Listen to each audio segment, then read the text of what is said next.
మహారాష్ట్రలో కాబోయే ముఖ్యమంత్రి ఎవరు? ఇప్పుడు అందరినీ వేధిస్తున్న ప్రశ్న ఇదే. మహారాష్ట్ర అసెంబ్లీ ఎన్నికల్లో మహాయుతి ఘన విజయం సాధించింది. రేపు కొత్త ప్రభుత్వం ఏర్పాటు కానుందని శివసేనలోని షిండే వర్గానికి చెందిన సీనియర్ మంత్రి దీపక్ కేసర్కర్ తెలిపారు.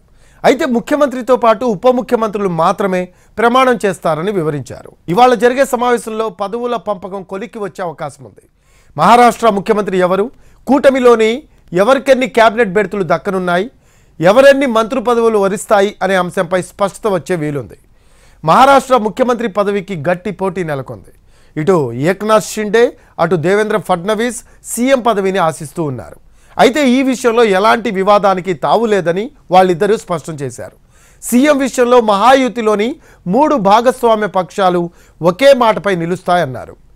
మహారాష్ట్ర అసెంబ్లీలో మొత్తం 288 సీట్లున్నాయి. మహాయుతి 235 సీట్లు గెలుచుకుంది. ఇందులో బీజేపీకి అత్యధికంగా 132 సీట్లు దక్కాయి. ఏక్నాథ్ షిండే నేతృత్వంలోని శివసేన 57 సీట్లు సాధించింది. అజిత్ పవార్ నేతృత్వంలోని నేషనలిస్ట్ కాంగ్రెస్ పార్టీ ఎన్సీపీ 41 స్థానాలు గెలుచుకుంది. కాంగ్రెస్ నేతృత్వంలోని మహావికాస్ అఘాడీ కేవలం 49 సీట్లకు పరిమితమైంది. అందులో ఉద్ధవ్ ఠాక్రే నేతృత్వంలోని శివసేన యూబీటీకి 20 సీట్లు రాగా కాంగ్రెస్కు 16 అసెంబ్లీ స్థానాలు దక్కాయి. శరద్ పవార్ నేతృత్వంలోని ఎన్సీపీ ఎస్పీ 10 సీట్లు సాధించింది.